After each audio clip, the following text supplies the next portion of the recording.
안녕하십니까. 저는 국가유공자 대한민국 상위군경의 인천광역시 지부장 신상교입니다.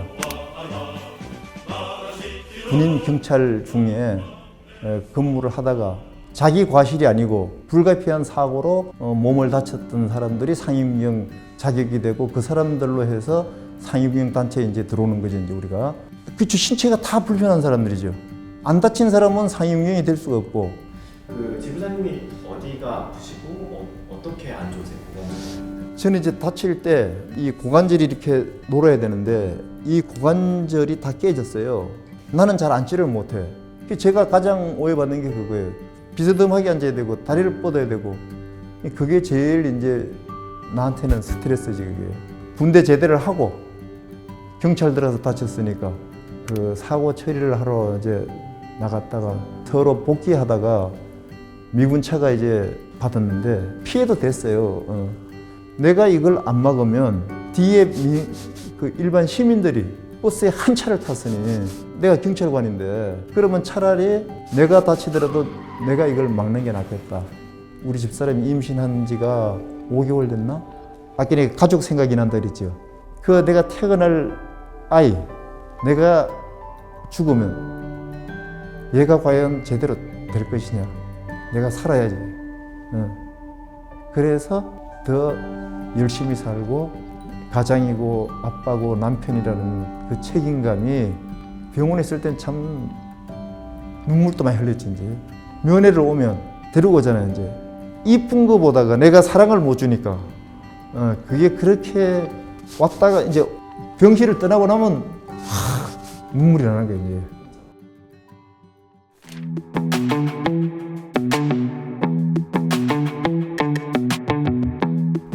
31살인가 이래 됐을 거예요. 이제 금융기관에다가 취업 알선해 준 거지. 국가보훈처가 은행에 쓰는 용어가 회계를 여러분들이 아시면 차변 대변 하잖아요. 차변 대변이 내가 뭔 줄 알아. 한 번도 접해보질 않았는데 대변은 들어봤어. 이왕이면 내가 잘한다 소리를 듣자. 진짜 잠 안 자고 공부도 하고 제가 한 19년 근무했지. 이제 그 1급 상무까지 올라가고 제가 이제 퇴직했죠.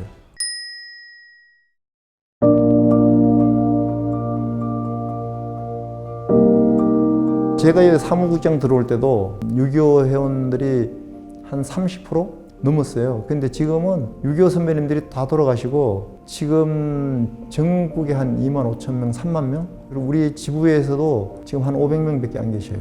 그런 분도 있어요. 학도병 출신인데 하모니카맨이라 그러지. 인명문들이어가지고 후퇴하다가 막 싸우다가 또 낮에 휴식 시간이 되면 하모니카 불었다는 거예요. 이제 그때가 제일 신났다는 거예요. 그냥 하모니카를 불고 노래하고 하는 게. 그러니까 자기는 하모니카가 없었으면 탈영을 했을 텐데 하모니카 덕에 군대 생활을 정전이 될 때까지 잘했다.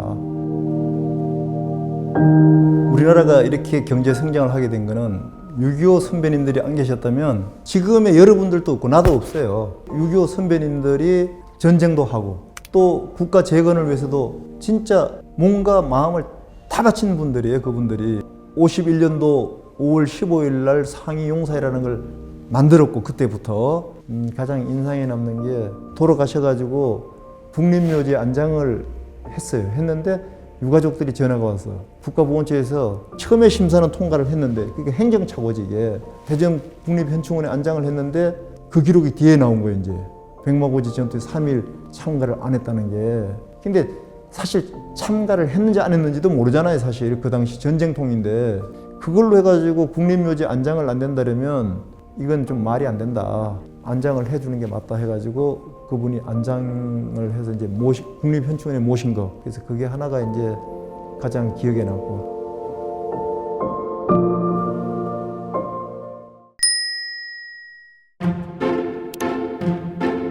우리 상위군경이 하는 일은 회원들의 자활 능력을 배양하고 또 우리 국가 발전에 기여하고 세계 평화에 기여하자 하는 목적에서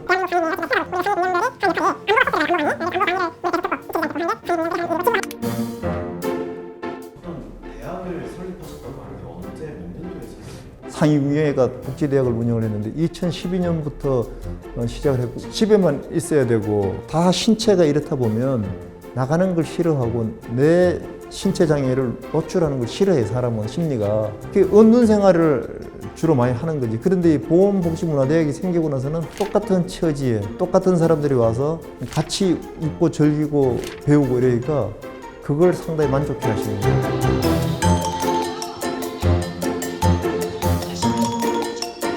다음 동작 손목 볼게요. 저 손등이 지금 여기는 어떻게 오셨어요? 건강체조 운동하고 있습니다.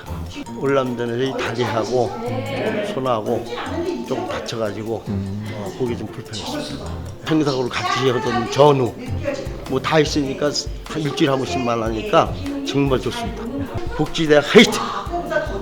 저희 그 지부장님께서는 창원 회원들의 복지를 위해서 조금이라도 더 좋은 복지를 할까 해서 밤이나 낮이나 잠도 안 자고 고민하고 노력하시는 분입니다. 혹시 지금 이렇게 선배님이라서 이렇게 억지로 말씀하시는 거 아유 아닙니다. 신상비 지부장님 사랑합니다. 사랑합니다. 상위군경 회원분들 있잖아요. 네. 그분들 뭐 이야기도 들어보신 적 있어요? 네네네. 정말 그 전쟁터에 가서 그 해사 그 힘드셨던 분들, 좀 울컥하는데, 그분들에 대한 그 마음이 너무너무 아프더라고요. 우리는 역사적으로만 생각을 했지 여기에 대한 그 관심도가 없었거든요. 근데 정말 그 마음이 진정한 마음이다라는 생각이 들었어요. 점점 더 이렇게 퍼뜨려야 되겠다. 그런 마음을 자꾸 얘기를 하고 싶더라고요.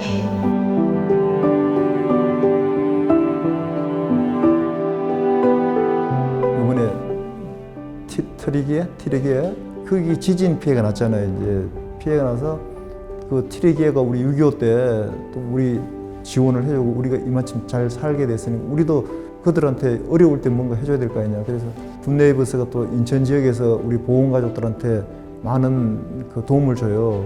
우리가 받는 것만 받을 게 아니고 우리도 베풀자. 150만 원 성금을 하고 나니까 후원을 또 하는 게 있다 이러더라고. 후원을 조그만 거지만 이게 인원이 많아지면 엄청날 거 아니냐. 그래서 지금 한 300명 됐다 이러더라고요. 우리가 남을 돕는 문화가 확산돼서 우리나라 진짜 아무리 선진국 반열에 올라섰지만 어려운 가정이 많다.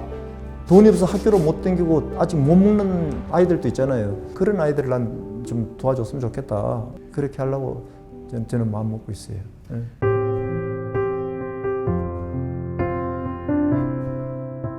지금 우리 국민들은 상위군경이라면 상위군경이 뭔지, 보건이라면 보건이 뭔지 잘 없어요.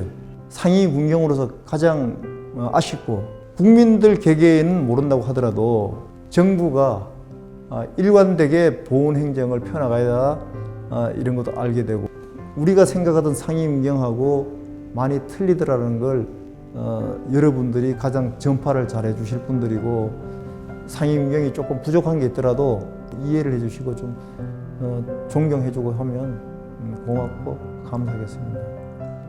개인적인 꿈이나 목표가 좀 있으실까요? 우리 가족이 다 건강해야 되고 내 자신이 건강하게 죽는 날까지 살아가는 게 그게 첫째고 여유롭지는 않지만 진짜 못 먹고 못 사는 애들 잘 성장될 수 있도록 도와주면 좋겠다는 거. 남아있는 그 세월 동안 이 굿네이버스하고 인연이 됐기 때문에 이 기부 문화를 저는 끝까지 가져가고 싶은 게 제 꿈이에요.